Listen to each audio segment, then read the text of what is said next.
Ele disse, olha aqui, em cima. Olha para cima, nós olhamos. Aí o herói brasileiro tremeu nas calças, porque eu olhei e tinha um troço enorme em cima da gente. Um disco preto, escuro.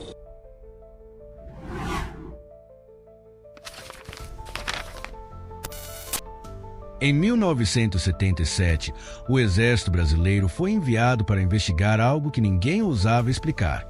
Moradores desesperados, luzes que perseguiam pessoas e marcas misteriosas no corpo das vítimas. O nome dado à operação? Operação Prato. Mas o que o Exército encontrou na Amazônia até hoje permanece envolto em segredo. E a pergunta que não quer calar: o Brasil realmente encobriu um contato extraterrestre? Introdução. Bem-vindo ao Arquivo Secreto, o canal onde desvendamos casos reais, arquivos confidenciais e os eventos mais misteriosos já escondidos da população. No vídeo de hoje, vamos revisitar a maior investigação oficial sobre fenômenos aéreos não identificados na história do Brasil e talvez do mundo. Prepare-se para descobrir o que realmente aconteceu na Amazônia, quem tentou esconder a verdade e por que esse caso continua assustando investigadores até hoje. Origem da operação. A Operação Prato começou oficialmente em setembro de 1977. Durante meses, moradores de Colares, Vigia, Santo Antônio do Tauá e outras cidades do Pará relataram ataques de luzes misteriosas que chamavam de chupa-chupa. Luzes surgiam no céu, desciam em alta velocidade e atingiam pessoas com feixes de energia. Os relatos incluíam queimaduras, perfurações na pele, tontura extrema, perda de sangue. E as pessoas me contavam a mesma história, sem se conhecerem, sem nunca terem se falado, e na mesma noite, e dos mesmos horários ou até em horários diferentes. A comoção se tornou tão grande que prefeitos e médicos locais solicitaram ajuda do governo. O Comando Aéreo Regional montou uma equipe de mais de 20 militares para investigar o fenômeno. O que aconteceu durante a operação?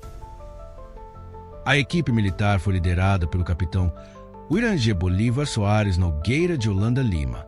A missão envolveu vigília noturna em barcos, acampamentos no meio da selva, fotografias e filmagens das luzes, entrevistas com vítimas e moradores locais. Os militares registraram centenas de depoimentos e o mais chocante, eles próprios afirmaram ter visto objetos se aproximando, pairando e realizando manobras impossíveis. Segundo documentos liberados anos depois, mais de 500 fotos foram tiradas, cerca de 16 horas de vídeo foram gravadas e dezenas de croquis e relatórios foram produzidos. Em vários relatos, as luzes eram descritas como em forma de disco, cilíndricas, pequenas esferas luminosas, figuras humanoides sendo observadas dentro de janelas. A Operação Prato não foi apenas um contato visual. Foi um caso em que militares registraram fenômenos de perto e admitiram isso nos bastidores. Casos notórios. Antes de entrar nos casos notórios, uma observação importante. O capitão Uirangê Holanda se tornou a figura central da Operação Prato não apenas por comandar a missão, mas porque foi o único militar brasileiro de alto escalão que admitiu publicamente ter presenciado fenômenos inexplicáveis. Pouco depois de revelar detalhes nunca antes discutidos, Holanda foi encontrado morto, oficialmente suicídio, algo que até hoje gera especulações entre ufólogos e pesquisadores. A Operação Prato acumulou dezenas de ocorrências, mas algumas se tornaram tão impressionantes que marcaram para sempre o relatório final e a própria vida do comandante, capitão Uirangê Holanda. Item caso da vítima do feixe vermelho, o ataque mais documentado. Uma das vítimas mais estudadas pelos médicos de Colares foi uma mulher de 35 anos que, segundo seu relato, foi atingida por um feixe vermelho vindo de uma luz cilíndrica. Ela descreveu sensação imediata de paralisia, calor intenso no peito, perda de força nas pernas, tontura e fraqueza por dias. Os médicos registraram 2 perfurações circulares, com bordas queimadas e uma redução significativa de glóbulos vermelhos, algo que impressionou os próprios militares. Este caso aparece em croquis da operação e teria sido citado por Holanda como um dos acontecimentos mais sérios. Item caso da pescadora da Ilha do Mosqueiro, uma luz que seguia pessoas. Uma pescadora, retornando à noite, relatou que uma luz silenciosa desceu até quase tocar a água atrás do seu barco. Ela acelerou, mas a luz se manteve atrás dela por mais de 300 metros, mudando de cor entre azul e amarelo. Quando ela chegou perto da costa, a luz subiu rapidamente e desapareceu.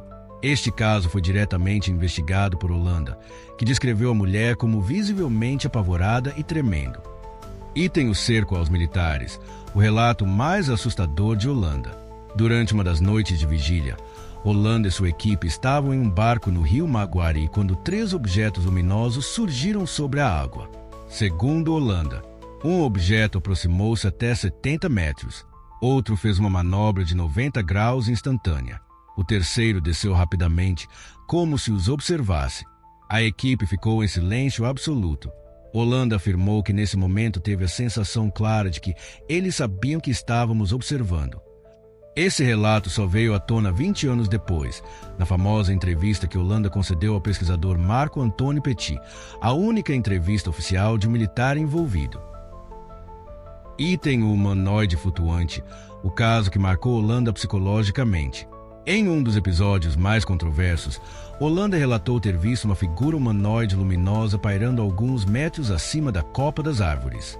Ele descreveu a entidade como aproximadamente 1,60 metros, corpo esguio, extremamente brilhante, sem emitir som. Holanda afirmou que a figura parecia estar observando a equipe e não o contrário. Depois desse caso, seu comportamento teria mudado. Passou a ter insônia. Relatou ansiedade constante. Sentia-se seguido ou vigiado. Anos mais tarde, ele diria que essa experiência foi um divisor de águas e que nunca mais foi o mesmo. O fim oficial da operação. Em dezembro de 1977, 3 meses após o início, a Operação Prato foi oficialmente encerrada.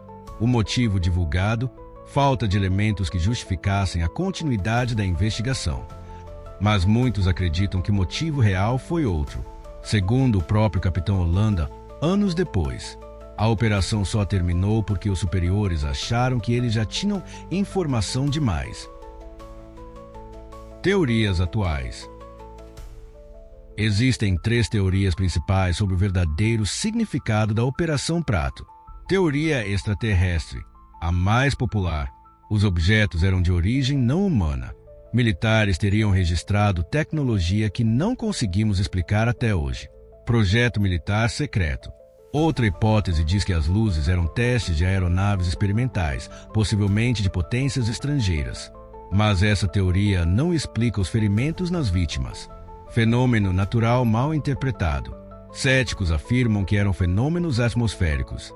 Mas os depoimentos de médicos e militares, além das queimaduras, enfraquecem essa hipótese. A verdade é que, mesmo após a liberação de alguns documentos, boa parte dos arquivos oficiais continua desaparecida ou oculta. E isso mantém o caso vivo até hoje. A Operação Prato é, até hoje, o maior caso oficial de investigação de OVNIs na história do Brasil e talvez o mais bem documentado do mundo. Um episódio que deixou marcas, testemunhos, registros e silêncio. Um caso que o governo preferiu encerrar, mas que nunca foi realmente explicado. Se você quer mais investigações como esta, deixe seu like, se inscreva no Arquivo Secreto e ative o sininho para não perder nenhum episódio. Comenta aqui. Você acredita que a Operação Prato foi um contato extraterrestre real ou uma operação militar encoberta? Nos vemos no próximo arquivo.